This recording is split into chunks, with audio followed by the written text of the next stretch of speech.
Bonsoir à toutes et à tous, bienvenue dans le 9e épisode de Cinéwatch. Alors, c'est un peu particulier peut-être si vous nous regardez là tout de suite en direct, on est sur Facebook, mais on est aussi sur YouTube, et puis on est aussi sur Twitter, parce que sur Twitter on suit vos commentaires avec le hashtag Cinéwatch, n'oubliez pas de commenter, et puis vous nous verrez après en replay, mais ça on en reparlera plus tard. J'ai surtout présenté les invités. Bon, je commence par Sarah qui est une habituée, Sarah de Duno's Movie. C'est ça. Et puis Maximilien, c'est ta première fois ici. Tu travailles à Allociné. Ouais, vous avez fini par me retrouver, vous avez fini par m'avoir. Ça y est, on est content. C'est vrai que je t'ai demandé pas mal de fois et je sais qu'il n'y avait pas une possibilité avant. Non, c'était compliqué, mais là je me suis dit. Mais là, je suis content de t'avoir. Moi aussi. Il faut le dire, il y a une actualité chargée aujourd'hui. On va pouvoir parler des news de la semaine et du box-office comme d'habitude, mais il va y avoir aussi des gros films. Il y en a un, c'est la Justice League évidemment. Et puis il y en a d'autres. Il y a Marilyn de Guillaume Gallienne. Il y a Happy Birthday qui est un film un peu concept d'horreur. On va voir ça, on va creuser un peu ça. Et puis il y a également le Musée des Merveilles dont on parlait juste avant le début de l'émission. Et puis il y en aura plein d'autres qu'on va évoquer. On n'aura pas forcément vu les films, mais on pourra en parler un petit peu. Pour commencer, je vais commencer avec les news de la semaine, parce qu'il y a des news cette semaine qui sont arrivées. J'en ai sélectionné 3. La première, c'est un peu l'étonnement, vous avez dû voir la photo s'afficher. Get Out a été, en tout cas c'est la rumeur qui circule, elle serait sélectionnée dans la catégorie comédie au Golden Globe. C'est un journaliste de Variety qui était à la commission, sorti de la commission, il a découvert que c'était, en tout cas il a entendu ça, comme quoi ça serait nominé dans la comédie. Est-ce que vous trouvez ce choix juste, sachant que c'est quand même un film qui est aussi perclus d'horreur, c'est un film un peu bizarre à saisir, mais est-ce qu'on doit le mettre dans les comédies au risque peut-être d'atténuer l'effet horrifique du film? Le problème des Golden, en fait, c'est qu'ils ont 2 catégories. Ils ont films dramatiques et les comédies. Donc à chaque fois qu'ils dévoilent en fait leur sélection, il y a toujours des déçus parce qu'il y a des films qui passent en comédie et en fait ça en est pas, quoi. Non, c'est ça, en fait on a l'impression que si vraiment ils considèrent ça comme une comédie, c'est qu'ils ont vu 5 minutes du film. C'est le moment où il appelle son pote et le pote est en galère et lui voilà. Ça peut être assez étonnant quand même. Oui, parce que c'est un film grinçant quand même, c'est assez ironique, mais de là à le mettre en faire une comédie, c'est comme déjà seul sur Mars en comédie, c'était déjà assez limite, parce que même si c'était très drôle, c'était quand même un film de SF, un survival. Là, voilà. C'est étonnant. Après, c'est vrai, quand on a, je pense qu'on était dans la même séance, si je me souviens bien, de Get Out. C'était cette séance un peu avec des blogueurs partout, non? On l'a vu ensemble. Et en fait, il y avait quand même beaucoup de rire. Je me souviens que les gens étaient tapaient des mains, étaient un peu fous, comme on serait dans une comédie justement, pas dans un truc très dramatique. Mais bon, je trouve qu'il faudrait presque, si vraiment on avait du courage, on mettrait le film dans les 2 catégories. Comme ça, il pourrait. Ou peut-être ce qu'ils devraient faire, parce qu'à chaque fois, le problème en fait des Golden Globes, c'est qu'ils ont 5 drames, 5 comédies, et comédie, il y a toujours 1 ou 2 films. Tu te dis, voilà, ils l'ont mis pour faire le compte. Peut-être qu'ils peuvent faire 7 drames et 3 comédies. Peut-être que finalement ça résoudrait le problème et ils mettraient Get Out dans les 2, quoi. Comme ils font pour l'Oscar du meilleur film, où des fois il y a 8 nominés, des fois il y a nommés d'ailleurs, des fois il y a 10 nommés, des fois il y en a 7. En fait, ils changent en fait au fur et à mesure des années selon le nombre de films qu'il y a à mettre dedans. Pourquoi c'est ça, ils s'adaptent, quoi. Ouais. C'est bon. Écoutez les gars des Golden Globes, s'il vous plaît, si vous regardez cette émission, bien sûr, j'imagine bien. Oui, évidemment. Voilà, sachez qu'on est un peu étonnés quand même. Voilà. Mais vous pourrez dire que nous aussi nous faisons une comédie, c'est super. On sera nommés pour l'an prochain, ça va être bien. Gardez bien une place pour nous en nomination, c'est prévu. Alors le deuxième news que j'ai noté, c'est le nouveau film de Tarantino. On en a un peu parlé aujourd'hui parce que il a commencé à vendre le projet suite au désistement de Weinstein. Pour les raisons qu'on sait. Logiquement, c'est plus qu'un désistement, c'est une banqueroute totale. Et donc, il a annoncé que ça serait pas sûr, mais ça fait quelques temps qu'il l'avait dit, sur Charles Manson, comme on l'a pensé, mais sur l'année 1969. Donc, possiblement des histoires multiples à partir de la guerre du Vietnam, de Richard Nixon, etc. Il y aura, en tout cas, je sais qu'il le veut, Margot Robbie en Sharon Tate. C'est un envie de. Mais moi, j'ai vu une rumeur qui parlait à Brad Pitt et Leonardo DiCaprio il y a quelques temps, et aujourd'hui, Tom Cruise. Oula. Ce qui serait énorme. Ça serait énorme. C'est peut-être le moment où Tom Cruise va réussir à avoir un Oscar, parce que c'est quand même l'un des trucs qui manque à sa carrière, même s'il a pas l'air de courir après. Oui. Il a quand même eu 2-3 occasions, et là c'est peut-être le moment où il va l'avoir, et peut-être qu'en fait c'est l'acteur. Si ça se trouve, il y avait Magnola qui était déjà une révélation. Ouais. Où il était ça vraiment. C'était en 2000 quand même. D'accord, ça remonte, c'est vrai. Ça remonte, mais il a le potentiel, moi je crois, pour être dans un film de Tarantino, ce cher Tom Cruise, s'il se lâchait un peu. Je trouve qu'il se lâche quand même, voilà, dans ses films. Tonnerre sous les tropiques, mais j'ai pas d'exemple vraiment. En fait, même s'il fait des films qui sont toujours hyper formatés, que ce soit Mission Impossible ou le dernier La Momie, il s'amuse dans ce qu'il fait, même si c'est toujours la même chose. Ça, c'est vrai, il parvient à s'amuser dans ce qu'il fait et s'amuser de son personnage de action hero. Donc je me dis, dans Quentin Tarantino, je pense qu'il pourrait vraiment lui dire, ok, on va s'éclater avec toi et te donner un personnage qui sera vraiment déjanté. Et je pense qu'il pourrait vraiment le faire. Après de là avoir un Oscar. Et vous verriez qui vous aimeriez voir, en fait, plus ça, s'il y avait un acteur ou une actrice, vous diriez, j'aimerais bien voir ce qu'il donne chez Tarantino.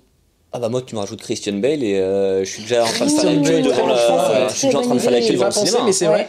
Mais non, par contre pour Tom Cruise, je me dis est-ce que ça va pas faire comme Bruce Willis ou John Travolta, en fait ça va relancer sa carrière qui est pas non plus au point mort. Non, c'est vrai, c'est intéressant parce qu'il a plus que Mission Impossible qui lui fait vraiment des revenus. Au final le dernier La Momie a pas marché comme prévu, c'était un échec total, mais c'était pas ils ont enterré le Dark Universe donc pour l'instant c'est a priori c'était pas non plus c'était pas un échec, on était pas loin. Le Dark Universe, c'est vrai que c'est un peu lettre morte. Mais moi, je sais pas, ça me donne envie parce que il y a un mélange d'acteurs de Brad Pitt, DiCaprio et Tom Cruise. Je sais pas s'ils correspondent ensemble.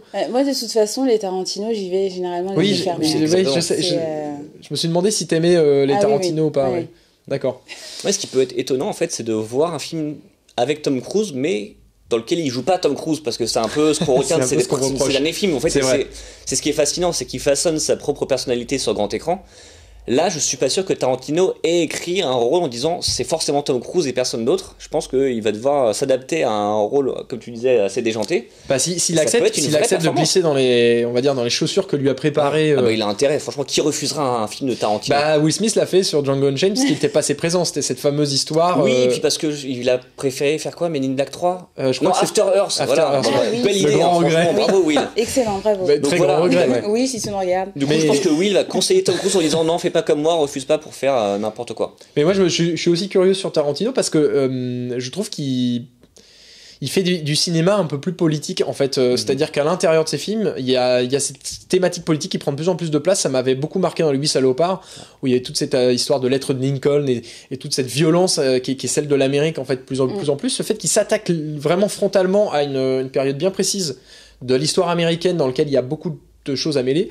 Je me dis ce qu'il va y aller, est-ce qu'il va tenter un vrai brûlot politique avec un film film dans une période historique bien donnée qui existe, est-ce qu'il va respecter les faits, est-ce qu'il va tenter ça? Bon, on verra bien. Mais ça va être un gros défi pour lui parce que là il pourra pas faire de l'humour, de la violence en rigolant parce que vu les faits qu'il va raconter, même si c'est pas un film sur Sharon Tate, c'est délicat, c'est vrai. Il y aura Sharon Tate, là il pourra pas faire du sadisme, de l'humour un petit peu grinçant sur des Je sais pas si je le tenterai. Donc peut-être que là aussi ça va être pour lui aussi ça va être un gros changement dans sa filmo, peut-être qu'il va faire un film très très sérieux, très noir. C'est ça qui m'inquiète, C'est ça qui t'inquiète, toi? De perdre cette part de déjanté qu'il a un peu dans chacun de ses films, que ce soit Django Unchained ou à l'époque de Jackie Brown ou Pulp Fiction. T'as toujours une part où les personnages étaient un peu... ça partait un peu dans tous les sens à un moment donné, c'était jamais très sérieux, toujours très noir, mais toujours un peu cette petite pointe de folie. Et là, du coup, j'ai peur que ce soit... trop carré. Peut-être qu'il va mêler les deux. Si c'est plusieurs histoires, comme tu disais, peut-être qu'il y aura une histoire quand même où il pourra pas rigoler et une autre un peu plus déjantée pour montrer, avoir un aspect un peu plus global de l'année. En fait, qu'est-ce qu'était l'année 69? C'était à la fois quelque chose d'assez amusant, quelque chose de très très sanglant. Ça serait intéressant de le voir mixer les... Mais moi j'avais lu, je sais plus où, mais j'avais lu, je sais pas si c'était Tarantino qui l'a dit ou quelqu'un qui était connecté à la production du film, qui expliquait que ce sera malgré tout, à l'époque où il parlait beaucoup de Charles Manson, ce que Inglourious Basterds était aux nazis. Donc il y a un truc, à mon avis, on va être dans le détournement. Charles Manson à la fin. Ça va être un délire, quoi. On va voir. On verra bien. En tout cas, c'est intriguant. Le projet suivant que j'ai noté, c'est peut-être un peu moins intriguant. Je suis curieux d'avoir votre retour, mais vous en avez forcément entendu parler. Il y a une série américaine en développement chez ABC qui s'appelle The French Detective, qui est pilotée par Luc Besson avec Jean Dujardin. Ouf. Alors c'est l'adaptation d'un roman policier de James Patterson qui avait déjà été adapté de multiples fois sous le nom d'Alex Cross. Enfin, c'était un de ses personnages. On connaît après, c'est donné des films pas toujours très très bien qui s'appelle Le Collectionneur, Le Masque de l'araignée et Alex Cross surtout. Et voilà, et c'est production Europa Corp. Pardon. Bon, moi le French Detective. Ouais, mais en plus, la photo qu'on avait de Jean Dujardin tout à l'heure collait bien au French Detective. Ça, oui, il y avait un look un peu je me la pète. En fait, il manquait plus. Voilà, là, c'est ça. Là, il est là, le French Detective. Mais moi, j'imagine le truc déjà à base de, tu vois, le français avec les croissants. Je sens le venir, le truc vraiment. Parce que Jean Dujardin, il a pas réussi pour l'instant aux États-Unis à faire croire qu'il n'était pas français. Justement, en fait, tous ses rôles jouaient dessus parce qu'il avait cet accent, parce qu'il avait ce côté très français qui collait bien à tous ses rôles. Donc là, je pense que le truc va être écrit sur mesure, mais j'ai lu que c'était surtout en fait ils vont surtout faire un pilote d'abord et après voir si en fait la chaîne ABC s'est engagée à commander. D'accord, moi je pensais que c'était le pilote dirigé par Besson, mais la série était déjà en développement. Non, en fait ABC s'est engagé à commander un pilote, sinon elle paye une amende et après à partir du pilote ils vont voir s'ils en font une série. Donc peut-être qu'il y aura juste un seul pilote de Dujardin en peut-être que c'est mieux, non, pour voir déjà. Toi ça t'intéresse pas du tout? Absolument pas. Déjà le concept enfin moi je suis pas très série policière de toute façon. En plus sur ABC, ça m'intéresse encore moins. Et alors Besson, Dujardin, non c'est trop. Il y a un côté qui est moulox quand même. Ouais. Moi ça m'intrigue vachement. Il y a un côté. En fait. On va ramener Gilles Lelouch dedans. On va retrouver toute l'équipe. On aura Marianne Cotillard. Et puis moi en soi j'aurais été très motivé si c'était pas chez ABC parce que ABC c'est quand même une chaîne assez consensuelle. Ils font généralement des cop shows. Alors ça dépend. Faut quand même regarder How to Get Away with Murder. Ah, c'était eux, d'accord. Qui est une série policière qui a. Alors, j'ai pas vu la saison 4 encore, donc peut-être que je me plante là-dessus, mais sur les 3 premières saisons, il y avait un truc qui sortait un peu de l'ordinaire. Mais bon, après, je pense que ce sera pas ça, le French Detective. Donc, ils se cassent un peu la gueule à la 3ème saison, quand même, je trouve. Parce ils prennent le risque de tuer un personnage important, mais après, je trouve que la série, quand même, ose certaines choses. Mais après, oui, ABC, c'est quand même une chaîne, c'est un peu l'équivalent de, on va dire, France 2. Ouais, moi j'aurais dit ça. Voilà. C'est ça, en termes d'audience, parce qu'il y a CBS qui est l'équivalent de TF1 et ABC, c'est plus France 2. Bon, mais on verra bien. Juste pour rebondir, j'ai Thomas Périllon, qui est un habitué ici, qui a dit, pour rebondir en arrière, Tom Cruise avec un Oscar, on ne récompense plus les bons acteurs maintenant. Mais non, mais c'est un bon acteur. Tom Cruise est un bon acteur. Il le cache un peu derrière des cascades qui sont quand même assez impressionnantes, mais reste un bon acteur. Effectivement, après, faut. Oui, alors là, non, faut se dire. Il est capable d'être bon acteur. J'ai pas dit que c'était le meilleur acteur du monde. Non, c'est pas vraiment un bon acteur, mais ça fait un moment qu'il le cache quand même.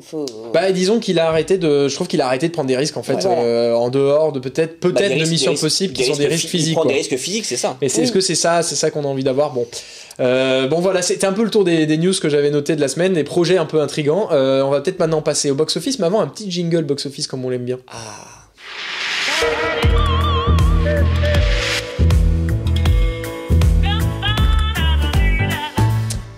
Je reviens sur Thomas Périllon qui est partout, qui nous dit c'était une boutade. Voilà. Nouvelle. J'avais pas saisi l'ironie. Je suis pas très bon à saisir l'ironie des fois. Box office, alors on a eu comme ça un revirement. C'était Thor qui était premier. Et puis d'un seul coup, Épouse-moi mon pote a pris la place et il est premier du box office cette semaine. Il est presque à 2 millions d'entrées quand même. Donc succès voilà pour Philippe Lachaud. On va pas revenir dessus parce qu'on l'a dit de multiples fois, mais voilà, en gros c'est un succès, il touche au public ce brave gars. Et moi je me réjouis peut-être un peu plus quand même du deuxième qui est Au revoir là-haut, qui est encore là de semaine en semaine, 1,3 million. J'espère qu'il va aller plus haut, quoi. Oui. C'est un film merveilleux, vous l'aviez vu, tous les deux. Ouais. Ah oui, j'ai vu, j'ai adoré, et j'ai même conseillé de voir ce film-là avant de voir Thor. Et d'ailleurs... Plutôt celui-là que Thor, c'est ça? Oui. Ouais, d'accord. Oui, qu'est-ce que j'ai dit? Non, c'est ça que t'as dit, mais c'était juste pour être sûr. Et d'ailleurs, il y a Nahuel Pérez Biscayar qui, du coup, est en présélection pour les Césars 2018. Et c'est pas étonnant. Oui, est-ce qu'il y a besoin de nommer des gens à côté de lui? Parce que moi je crois que c'est donné. A priori, c'est plié. Donc, ou alors, en fait, il peut même réussir, si ça se trouve, à avoir un meilleur espoir pour 120 battements par minute, et il pourrait être nommé comme meilleur acteur dans ce film-là. Alors Nicolas disait la dernière fois que c'était plus possible. En fait, c'est pour le même film, tu peux plus être nommé comme... en fait, c'est depuis Tahar Rahim qui avait eu meilleur espoir, puis meilleur acteur pour le même film. Je me demande si il me semble qu'il y a une restriction de ce type-là qui s'applique, mais pareil, sur meilleur premier film et meilleur film, et maintenant meilleur film et meilleur réalisateur, on peut plus trop cumuler à ce niveau-là. Honnêtement, il fait une très belle prestation dans Au revoir là-haut, mais je pense que si je devais lui donner, c'est quand même pour 120 battements, quoi. Parce que c'est là où la prestation est la plus étonnante, c'est là où on l'a pas découvert parce qu'il jouait avant, mais le grand public là. Sa vraie explosion, c'est ça en fait. C'est le côté révélation des espoirs, il est là-dessus, bien sûr. Moi, je trouvais Laurent Lafitte encore plus étonnant dans Au revoir là-haut, c'est-à-dire qu'il est il est surprenant dans ce rôle de Machiavel, et pour avoir lu le roman, il le fait excellemment bien. Il est parfait, quoi. Mais il aura peut-être quelque chose au César, hein, on ne sait pas encore. Je sais pas s'il y a eu une liste qui est sortie pour les meilleurs seconds rôles, mais ça m'étonnerait pas. Le box-office 3e, Jaloux, ça c'est une nouvelle entrée, ça marche très bien, 315 000 entrées, c'est un très beau chiffre déjà en soi, et puis c'est mieux que La Délicatesse qui avait été aussi réalisée par David Fuenquinos. Voilà, bravo. Et puis dans les nouveautés, 8e, La Montagne entre nous, 130 000 entrées. Non, moi je suis contente. Ouais, c'est vrai. Moi je suis contente. J'ai l'impression que ça emportait pas tellement beaucoup. Non, mais en fait le film était très discret et je pense qu'il faut vraiment aller le voir parce qu'il fonctionne très bien. C'est vraiment pas le survival tel qu'on l'attend, quoi. Mais c'est plus finalement c'est plus une histoire à l'eau de rose. Non, c'est ce qu'on m'a dit un peu. C'est romance, on va dire une romance. Oui, mais c'est pas une love story genre à l'américaine où ils se voient, ils se rendent compte qu'ils sont amoureux l'un de l'autre. C'est vraiment en filigrane, tout en douceur, et on se rend compte qu'ils sont attachés l'un à l'autre en même temps que eux-mêmes le réalisent en fait. D'accord, parce que c'est vrai que la semaine dernière on avait une invective, on avait des gens qui nous disaient c'est l'eau de rose, mais bon, c'est peut-être des gens qui n'avaient pas été sensibles à cette histoire. Oui, peut-être. Enfin, moi, j'ai trouvé le duo très, très convaincant, et il y a un très bon équilibre entre la romance qui est vraiment, qui explose vraiment à la fin, et le côté survival qui tient les nerfs en place, quoi. D'accord, donc tu le conseilles? Oui. D'accord. Bon, et vous pouvez faire monter les entrées, peut-être que la semaine prochaine parlerai du box-office grâce à cette intervention. Et puis 10e, Tout nous sépare, 100 000 entrées. Voilà, mon score aussi correct. Ça, c'était pour le box-office. Maintenant, on va pouvoir parler des sorties de la semaine. Un petit jingle peut-être.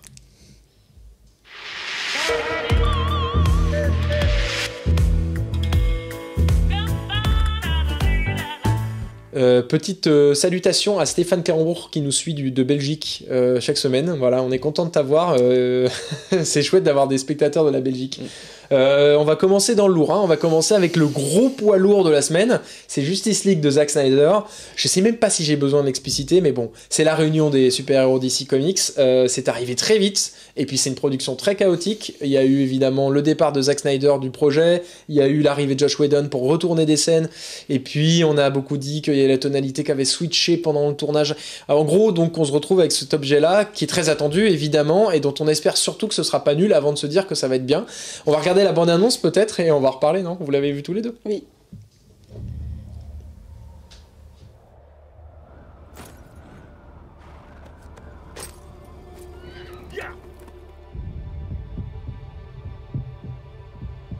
We have to be ready. You, me, the others. There's an attack coming from far away. Not coming, Bruce.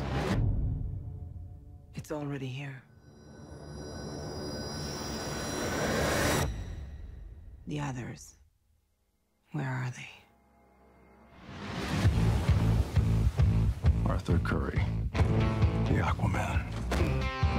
It's on him. Organic and biomechatronic body parts. He's a cyborg.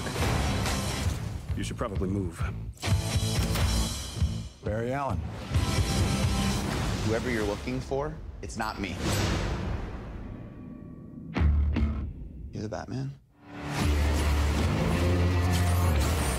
They said the age of heroes would never come again.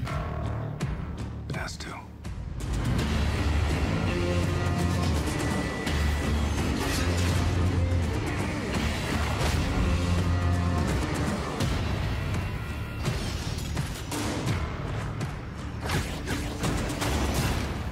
What are your superpowers again? I'm rich. One thing I can tell you is you got to be free. My turn. Come together. Right now. Come together. Right now.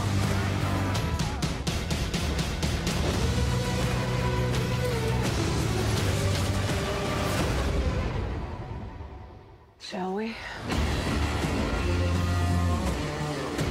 It's good to see you playing well with others again. Just like a bat. I dig it. Maybe temporary. Yeah!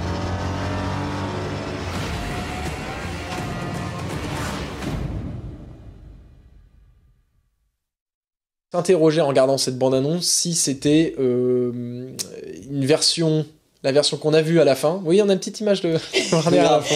J'ai envie de cliquer dessus en fait. Je peux pas. Est-ce que cette version, alors là, est-ce que la version finale, finalement celle qui est arrivée dans les salles, ça y est, elle est là, ça vaut le coup, Sarah? Alors, bon, on va pas refaire entièrement l'historique, hein. On sait que ça a été un peu la catastrophe en termes de réalisation, puis il y a eu la tragédie qu'a vécu Snyder, enfin le couple Terrible. Snyder entre-temps. Donc voilà, donc enfin il est arrivé.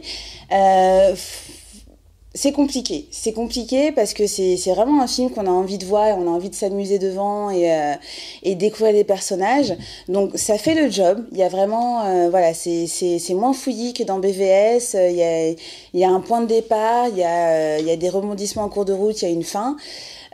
C'est très linéaire, c'est très attendu. Du coup, c'est pas forcément fédérateur. Je sais qu'on va encore partir sur des débats entre Marvel et DC. Le problème, on le sait tous, c'est qu'ils ont commencé par faire le team-up avant de présenter tous les personnages. Et oui, c'est ce qui... Oui. Du coup, on s'y attache pas vraiment. Il y a des tentatives d'humour, il y a des tentatives de rôles à distribuer, etc. Mais c'est pas vraiment maîtrisé. Il y a pas vraiment d'orientation. Il y a pas de leadership au sein de l'équipe. Donc voilà, ça va faire le job. Mais on s'amuse pas, quoi. Il y a pas de climax, il y a pas de frisson. C'est pas comme en 2012 quand Avengers est sorti et que même si l'histoire était bancale, on était content de les voir ensemble. Il y avait cette énorme... on avait attendu tellement longtemps, c'était tellement payant. Il y avait ce plan séquence de dingue. Et là, on n'a pas ça. Voilà, ça manque d'énergie, ça manque ça manque de quelque chose pour vraiment accrocher le public. Maintenant, c'est pas non plus la catastrophe. Ça reste très sympathique à regarder. Moi, j'ai passé un bon moment devant, je me suis pas ennuyée du tout. Bon, il y a quelques longueurs parce qu'on ne peut pas éviter l'étape où chacun se présente et raconte sa petite histoire. Donc moi, les gros défauts que j'aurais là-dessus, en dehors de ce qui était vraiment attendu, c'est-à-dire ce que je viens de mentionner, les gros défauts que j'ai là-dessus, c'est l'abus d'effets spéciaux. Là, c'est dès les bandes annonces, on sentait venir le truc, quoi. Ouais, c'est assez violent quand même, que ce soit au niveau du grand méchant et puis même les fonds verts derrière qui sont assez atroces, les scènes d'action qui sont pas hyper lisibles, malgré la touche de couleur et de lumière qui a été apportée à la photo. Donc du coup, voilà, ça pique un peu les yeux. Et moi, ce que je reproche aussi beaucoup au film, c'est le changement de point de vue qu'on a sur ce film-là par rapport aux autres, c'est-à-dire Man of Steel, BVS et Wonder Woman, où la différence qu'il y avait entre les films Marvel et les films DC, c'est qu'à chaque fois on s'interrogeait sur la responsabilité des super-héros, leurs limites, à quel moment on pouvait les craindre, à quel moment on pouvait les adurer, qu'est-ce qui se passe s'ils basculent. Et à la différence d'un Marvel qui te met des super-héros, qu'ils sont géniaux et c'est super et ils vont sauver le monde. Et là, du coup, dans Justice League, on a ce switch où on attend uniquement le team-up. Et il n'y a plus ce questionnement. D'ailleurs, tous les événements qui se passent dans le film, on voit pas du tout comment ça touche les gens lambda qui vivent autour, à part une petite famille qu'on suit à un moment donné. On sait pas pourquoi. Ça fait un peu léger, effectivement. Mais sinon, on a quand même Metropolis et Gotham où on voit un peu... certains personnages qui arrivent, mais il n'y a aucun impact. On a quand même un Big Bad qui veut détruire la planète et mettre l'enfer sur... Enfin, voilà. Ouais. Oui, t'allais, attention quand même, parce qu'il y en a pas mal qui l'ont pas vu. Ceci, c'est pas un plan méga original, donc ça va. Non, ouais. Oui, j'avoue que je l'ai pas vu, mais j'aurais deviné que c'était un peu cette tonalité-là. Ça reste assez typique. Mais du coup, ça touche personne. Le Daily Planet, ça touche Commissaire Gordon, il allume sa petite lampe et il est content. Donc voilà, ça reste assez moyen. Il y a un personnage que je sauve. Est-ce que je peux le dire, même si on c'est un personnage spoiler. Spoiler sans lettres. C'est comme le plan du méchant, on s'en doute un peu. Puis là, en plus, toute la promo. Oui, d'accord. C'est la présence d'Henry Cavill quelque part. Voilà, bon, on ne dirait pas plus, mais. Voilà. Mais moi, je suis assez intrigué. Je suis assez intrigué. Pour finir sur Henry Cavill, je suis assez intrigué parce que manifestement, en fait, tous les plans de Superman viennent des reshoots.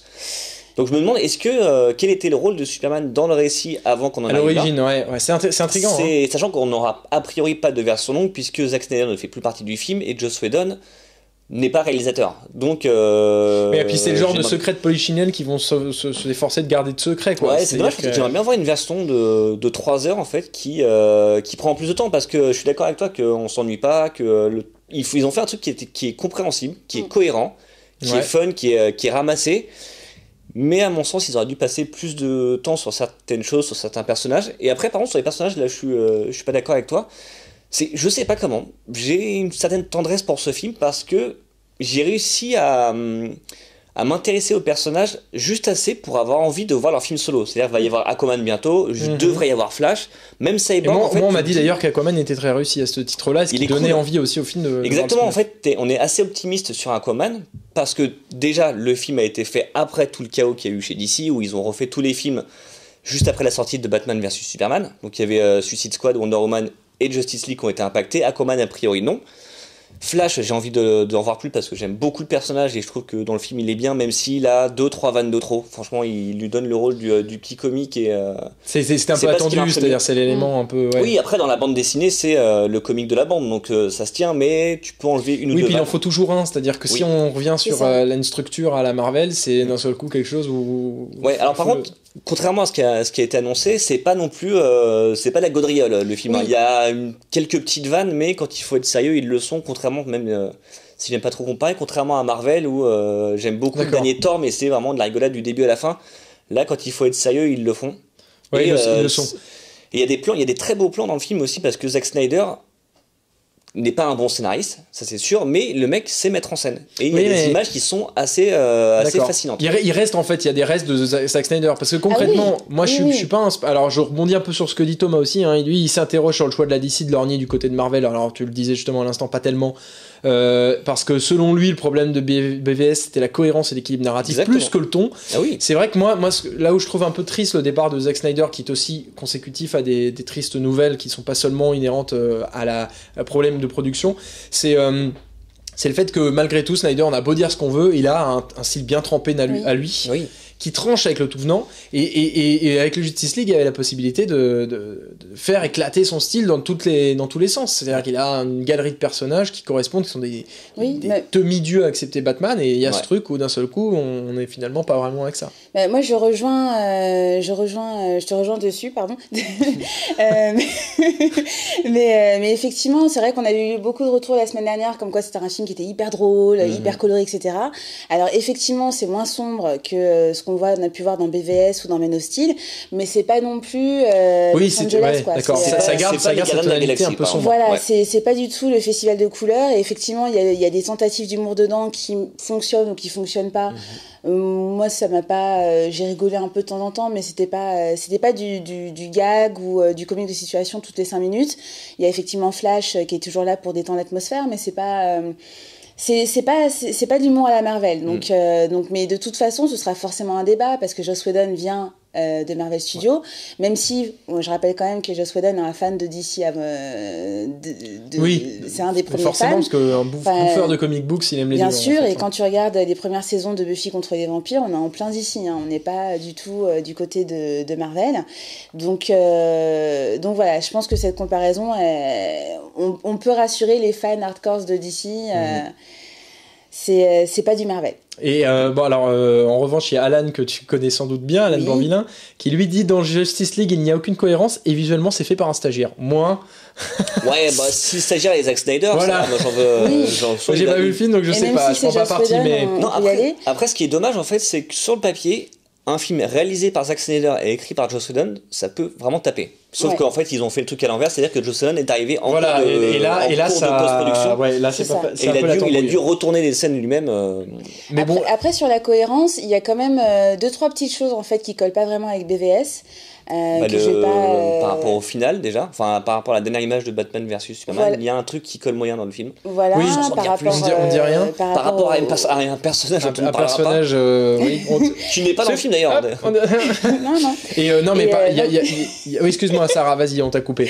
Et donc il y a ça, il y a aussi par rapport aux méchants, et puis 2-3 petites phrases qui sont balancées aussi en cours de route.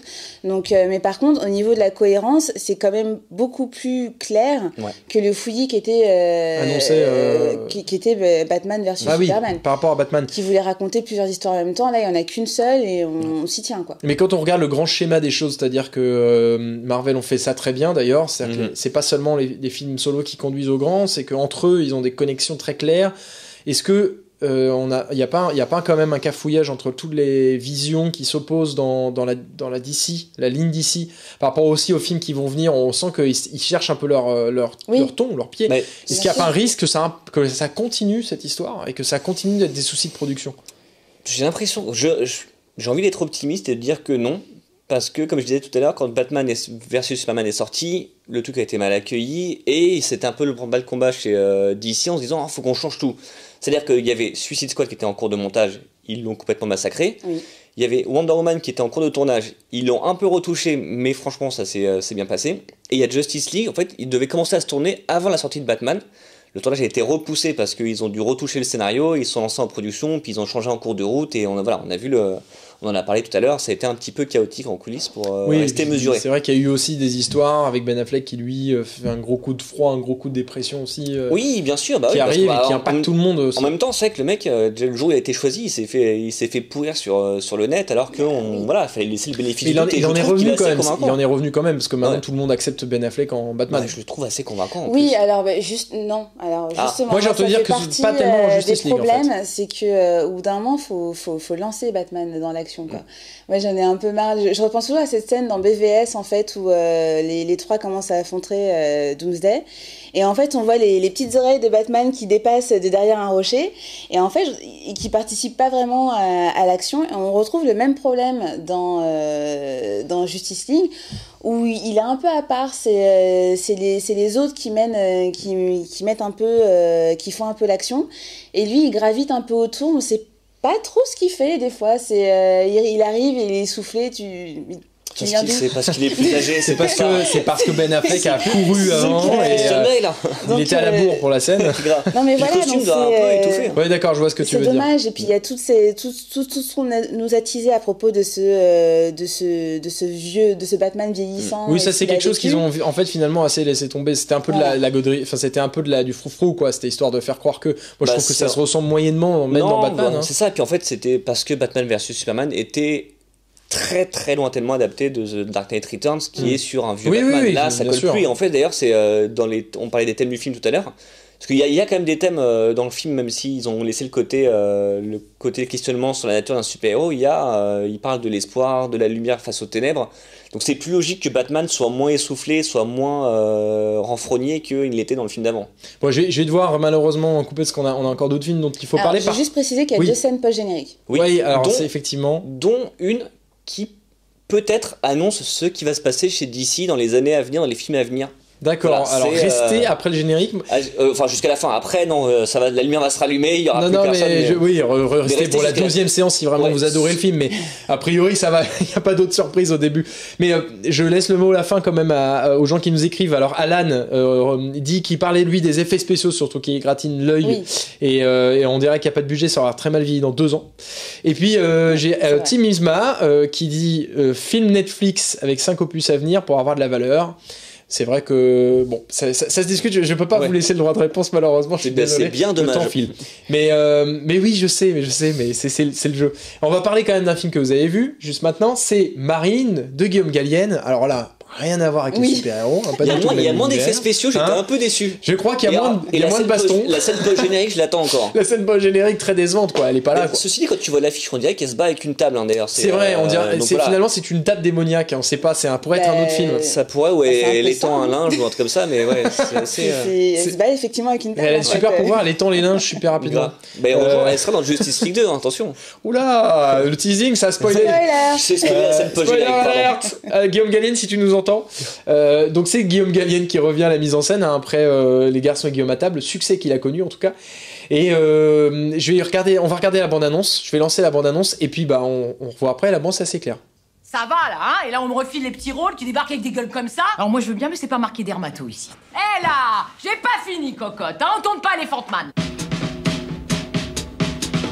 Action! Comment vous appelez-vous, mademoiselle? Marilyn. Et vous venez d'où, Marilyn? D'un petit village. Ça doit pas avoir une vie très drôle. Ah, j'imagine, du Zola, père alcoolique, mère boiteuse. T'es pas loin, son père s'est pendu.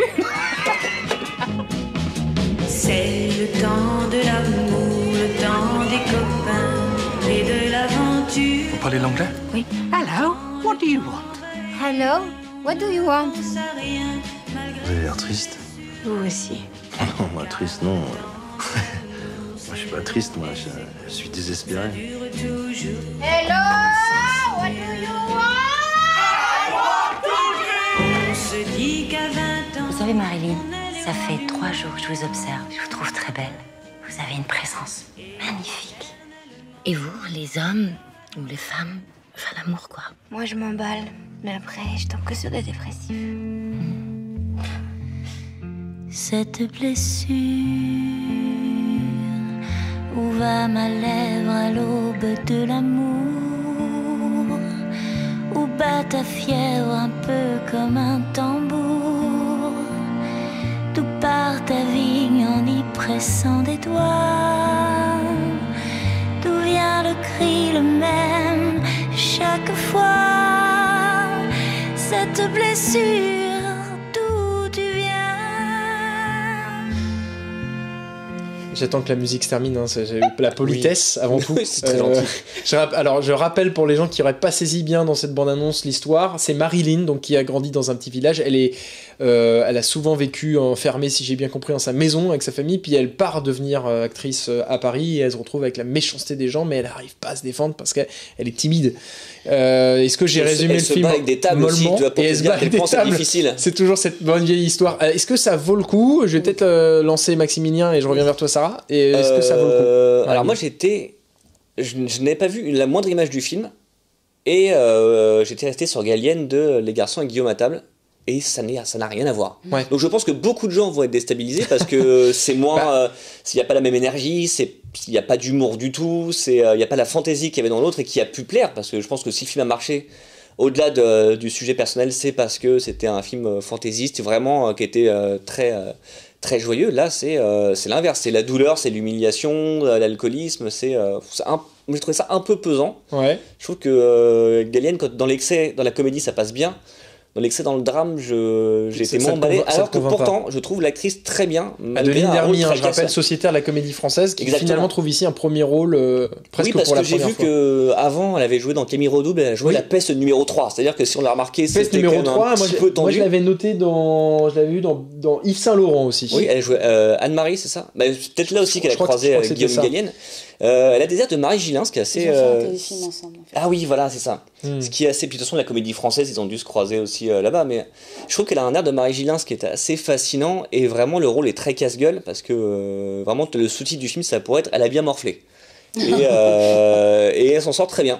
Vraiment, les acteurs, de toute façon, sont tous bons, mais j'ai trouvé ça un peu pesant. D'accord, et pareil pour toi Non, Sarah. moi je suis pas du tout d'accord en fait. Moi c'est mon petit coup de cœur de la semaine. D'accord. Ouais, en fait, j'avais pas vu d'image non plus. J'étais pas restée sur Guillaume et les garçons et Guillaume à table parce que je me doutais que ça allait être un peu différent. Et en fait, au départ, quand le film a commencé et qu'on a le plan qui s'ouvre sur elle avec son visage tout triste et qui est toute timide, toute coincée, je me suis dit, je vais la haïr de A à Z, ça va pas être possible. Je m'attendais pas à ça. Parce que, effectivement, comme tu l'as décrit juste avant, c'est beaucoup d'humiliation, l'alcoolisme, etc. Et dit comme ça, effectivement, on dirait que c'est l'histoire de la pauvre fille qui va faire pleurer dans les chaumières. Mais au contraire, je trouve qu'il n'y a pas du tout d'apitoiement, en fait, dans ce film.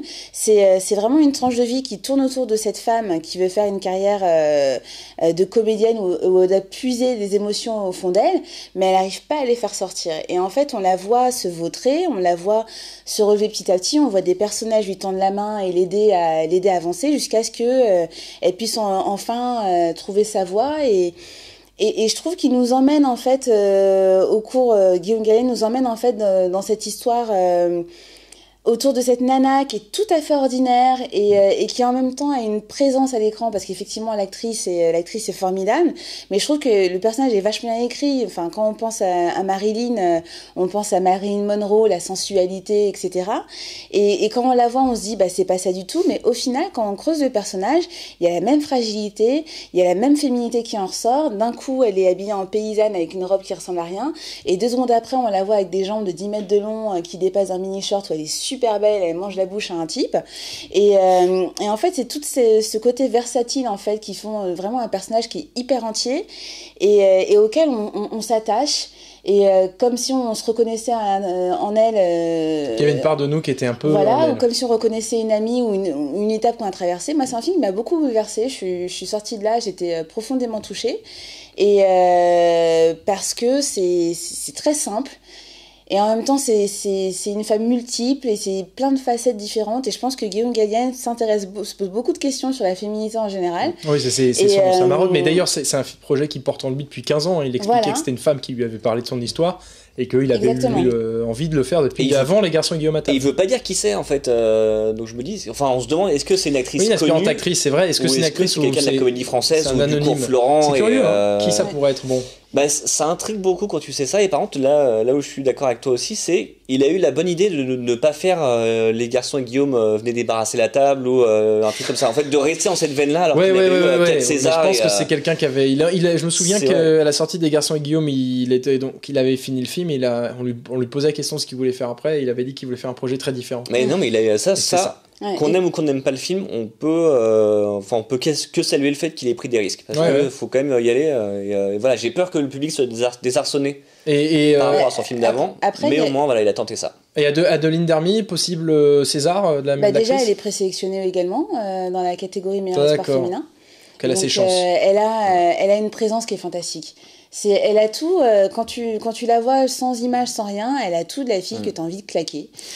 Et en fait, elle exprime tellement de choses à travers son regard et sa façon de parler, et même quand elle dit rien. On voit là d'ailleurs, même dans la bande-annonce, ça se voit. Il y a vraiment quelque chose de puissant qui dégage d'elle. Donc je pense que elle et Nawal Pérez-Biscayar, moi, c'est mes deux chouchous, quoi. Je veux les voir.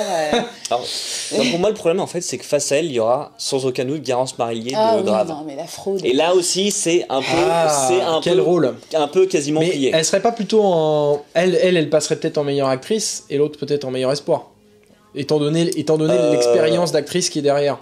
Non, parce que s'il est prénommé dans les révélations, c'est que... Oui, c'est dans les révélations, d'accord. Ça peut arriver qu'un acteur ou une actrice finisse en meilleur second rôle ou en meilleur acteur ou meilleure actrice sans passer par la case espoir.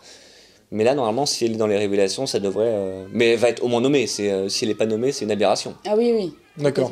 Bon, en tout cas, si vous avez envie de continuer à voir Guillaume Gallienne différemment, allez voir Marilyn. Moi, je sais que j'irai le voir. Vous m'avez donné envie. Mais j'avais déjà très envie de voir ce film parce que ça m'avait plu. J'aime bien Guillaume Gallienne aussi. Et une dernière chose aussi sur ce film qui est aussi intéressant, c'est que ça se passe donc le personnage passe du cinéma au théâtre. L'actrice a fait l'inverse et Guillaume Gallienne a aussi fait les deux.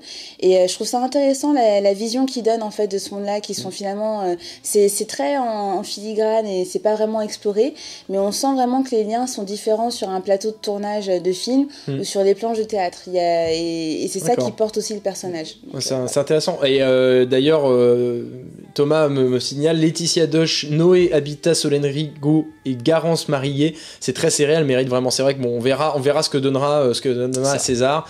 Et Gauthier aussi, qui est là. Gauthier. Salut Gauthier, qui veut que je passe un mot à Max. Alors Max, je passe un mot. J'ai préféré Justice League à Batman v Superman et à Wonder Woman. Dites-le à Max. Ouais. D'accord, cool. Super. Non, mais c'est une bonne nouvelle. Voilà, ça débattra, je pense, fort demain à l'Allociné. Non, mais je suis assez content parce que c'est malgré tous les défauts vraiment que je reconnais. En plus, j'ai vu le film il y a quasiment 2 semaines, donc c'est assez, c'est pas tout frais dans ma tête. J'ai le temps d'y réfléchir et vraiment j'ai une petite tendresse pour ce film malgré ses défauts. Bon, je vais devoir partir sur l'autre film parce qu'après on va manquer de temps pour parler aussi d'un 2 films que vous avez vus. C'est Le Musée des Merveilles de Todd Haynes que toi tu as vu. Oui. Pas Maximilien. Alors on va peut-être passer à la bande-annonce pendant qu'on en parle parce que on est 2 à l'avoir vu et je rappelle quand même très rapidement le concept. C'est 2 parcours différents à 2 époques différentes. Il y a un garçon dans les années, je crois, 60, si mes souvenirs sont bons. 70, pardon. Qui lui cherche envie de rencontrer son père. Et il y a une fille en noir et blanc dans les années plutôt 30 qui est muette et qui part à la recherche de quelqu'un. Je veux pas dire qui parce que moi je le savais pas et ça m'a quand même réservé bien des surprises. C'est le nouveau film de Todd Haynes qui avait réalisé Carole il y a maintenant 2 ans. Qu'est-ce que tu en as pensé, Sarah ? Alors bon, moi j'ai pas vraiment accroché. On va faire assez simple. Faut savoir que c'est un film qui est quasiment muet, enfin qui est très musical, qui s'inspire beaucoup des époques dans lesquelles les films sont situés. Et en fait, alors je trouve que voilà, visuellement c'est très beau. J'ai beaucoup aimé le travail de reconstitution de la ville, que ce soit dans les années 20 ou dans les années 70, le changement d'ambiance et la symétrie en fait des deux époques.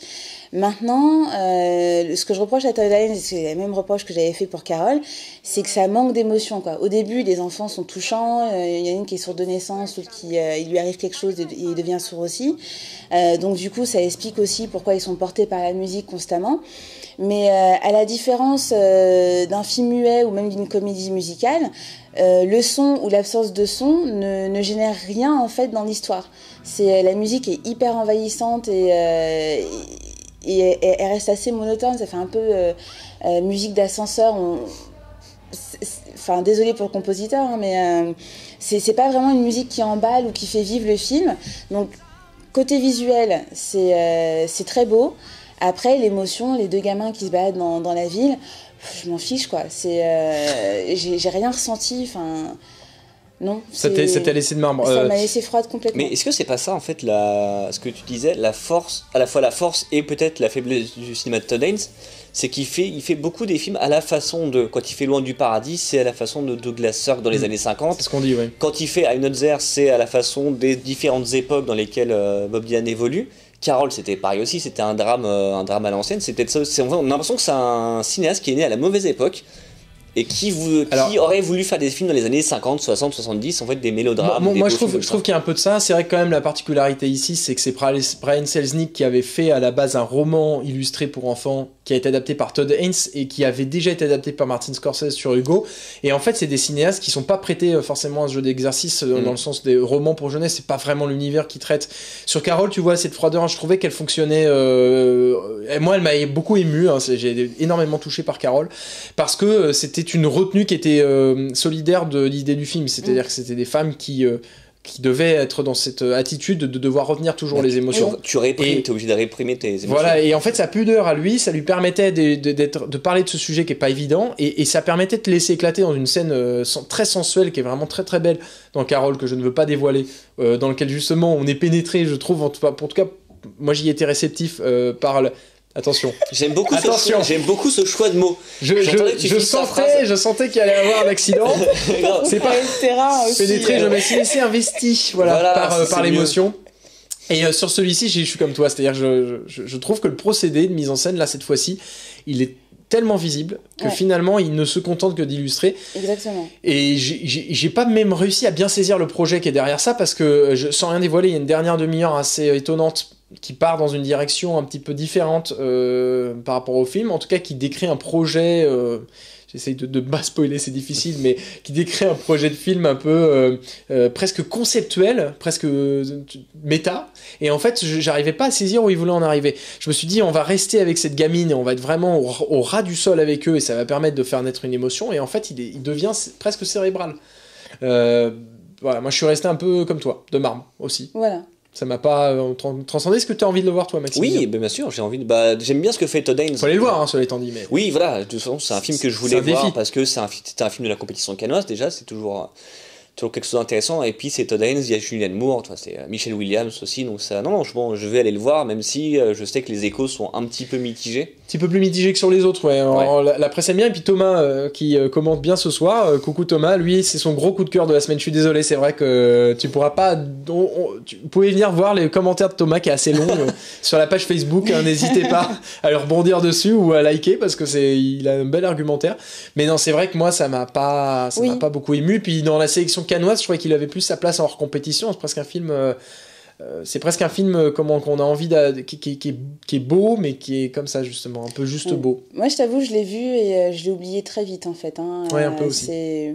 Il m'a pas du tout marqué. Hein. Malgré ce que l'affiche dit, hein, comme d'habitude, le fameux chef-d'œuvre et autres bouleversants qu'on a sur chaque affiche. Oui. Le chef-d'œuvre de l'année. Oui, voilà. Faudrait recouper pour voir combien de chefs-d'œuvre donne. Ouais, puis il y a toujours aussi notre palme d'or ou la palme du cœur, la palme du cœur, l'émotion, la fameuse. Celui-là, j'en peux plus. Bon, mais allez le voir quand même. C'est vrai que c'est un projet, c'est un défi. Moi, j'ai particulièrement été sensible quand même. Ah bah voilà, super, génial. Chef-d'œuvre étonnant, émotionnel. Alors là, voilà, on a à peu près tout le cliché des critiques. C'est beau, hein, mais il suffit de les réutiliser, ça marche. En chanteur, un peu moins. En chanteur, bravo. Moi, j'aime bien le étourdissant aussi. T'as l'impression que le mec est sorti. Hein, tu vois, sorti, il a tourné. Il l'a vu à 8h à Cannes, il avait pas mangé, je peux le dire. Parce que c'est étourdissant, il parlait de ça. C'est un peu ça. C'est le mot, et ensuite tu lis qui a dit ça. Donc le bouleversant de Gradia. Bon, je voudrais pas. C'est que des critiques américaines, hein, ça c'est marrant. Ouais, bah après, comme c'est un film présenté à Cannes, c'est bien aussi d'avoir un point de vue, même si c'est. Chef-d'œuvre les Inrocks aussi, hein. Chef-d'œuvre les Inrocks, bon. C'est mitigé, voilà. Tant mieux s'ils ont adoré, mais c'est vrai que les termes pris sont souvent les mêmes. Voilà. Je suis sûr que c'est un parcours émotionnel, ils ont pris émotionnel. Ou c'est, on aurait aimé que ce soit un chef-d'œuvre, puis tu vois, chef-d'œuvre, et ça va coller tout seul. C'est ça, en fait, bon, voilà, on a isolé le film, ça suffit. En tout cas, allez le voir et puis vous nous direz ce que vous en avez pensé peut-être à la prochaine parce qu'il sera peut-être dans le box-office. On en parlera peut-être un peu. Le film suivant, lui, c'est pas pour les enfants. Cachez les enfants, mettez-les à l'abri ou cachez les enfants, mettez-les. C'est moins émotionnel et étourdissant. C'est un peu moins émotionnel. C'est un peu moins chef-d'œuvresque peut-être. C'est Happy Birthday de Christopher Landon. On va regarder là cette fois-ci la bande-annonce et on revient tout de suite dessus parce que bon, il y a un concept derrière ce film-là. En bande-annonce, on comprendra mieux. Il est longtemps là. Oh hey, you're up. Am I in a dorm room? Yeah, I folded your pants for you. Great. Dude, did you hear that or what? Go shorty, it's your birthday. Stop global warming. We gon' party like it's your birthday. We gon' sip Bacardi like it's your You birthday. sneaky little biatch. Maybe you should switch to water next time. Super helpful. Don't be late to the party tonight. Okay, bye. Bye. Tree, happy birthday. You can find me in the club, bottle full of bub. Look, mommy, I got the ex again and taking drugs. I'm in the habit. You scared me.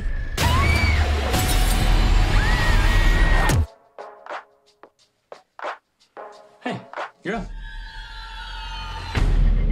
Look, I know this isn't gonna make any sense. Stop global warming? I feel like I'm losing my mind. You sneaky little biatch. Happy birthday. I've already lived through this day. Somebody's gonna kill me tonight. So you can hear now.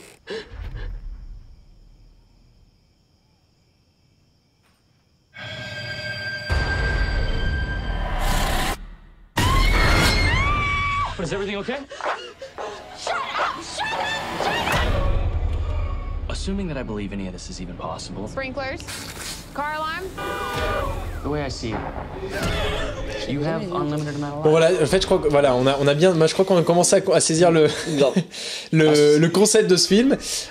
C'est donc effectivement Un jour sans fin version film d'horreur. En gros, c'est un peu le concept. Et c'est assumé surtout, c'est que le film cite ouvertement Un jour sans fin dans un de ses dialogues. Ah, et d'accord. Il est fait une référence aussi avec une petite musique qu'on entend régulièrement. Et pour la petite anecdote, la chanson qu'on entend là de 50 Cent dans la bande-annonce, ils voulaient l'avoir dans le film, sauf que le budget est de 5 millions de dollars et qu'ils n'ont pas pu l'avoir. Donc du coup, il y a une version sonore portable dans le film. Excellent, voilà. d'accord. Ah ouais, c'est drôle, je savais pas.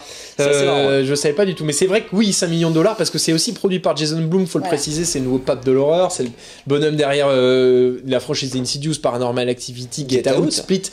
Est-ce que c'est bien? Est-ce que le concept résiste finalement au passage en long métrage, quoi? Ou ça tient de la blague? On va pas se mentir, hein. Déjà c'est très léger. Il y a le suspense, il est un peu au niveau zéro. Enfin, pas besoin d'être un fin détective pour deviner l'issue du film. Donc alors moi je m'étais planté sur le tueur. Hein. Donc... Ah ouais, moi j'ai crié tout de suite. Attention, vous allez aller, faites gaffe. Faites gaffe. Il y a des gens qui n'ont pas vu. T'es pas la première à me dire ça. Je me dis mais Moi, j'étais focalisé sur un autre personnage aussi. C'est peut-être ça qui m'a complètement sorti tu me diras du film. après, alors. D'accord. Mais en dehors de ça, pour moi, c'est pas un film d'horreur, c'est une comédie noire. Enfin, Exactement. C'est effectivement. Donc c'est vraiment plus le film Jason Blum, justement, parce que c'est ce qu'il fait en fait. Il fait pas vraiment des films. Alors en dehors, c'est vrai qu'il y a les franchises.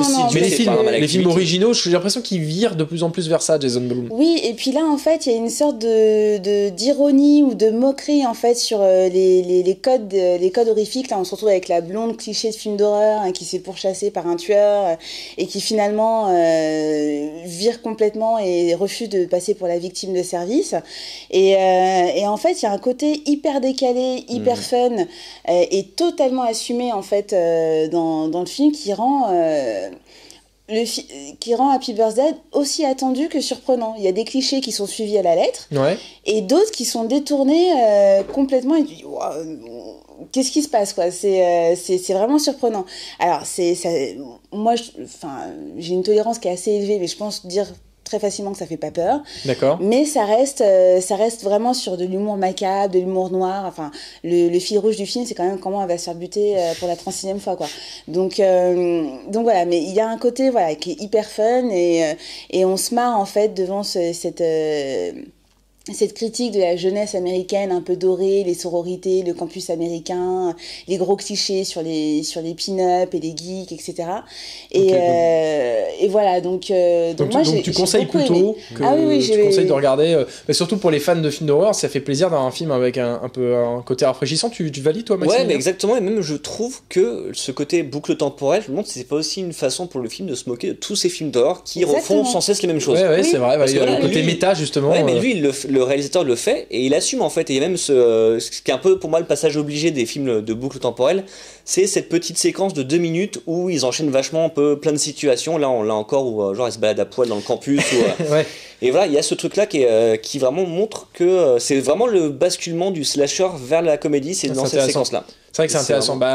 Moi, ça m'avait déjà assez intrigué. Puis dès qu'on a un concept de film d'horreur qui est pas le même que tous les autres, avec et qui tient jusqu'à la fin du film. La fin du film. Alors vraiment mollo sur le film d'horreur parce que c'est vraiment pas. Non, film d'horreur. Attention, j'entends dans le genre horrifique. Je me suis. Mais effectivement, très rapidement, je reviens sur ce qu'il a dit ou enfin ce qu'on dit tous les deux sur le fait que ça devrait être le mot de la fin. Et surtout rester. Enfin, on est obligé de toute façon, mais même le twist final.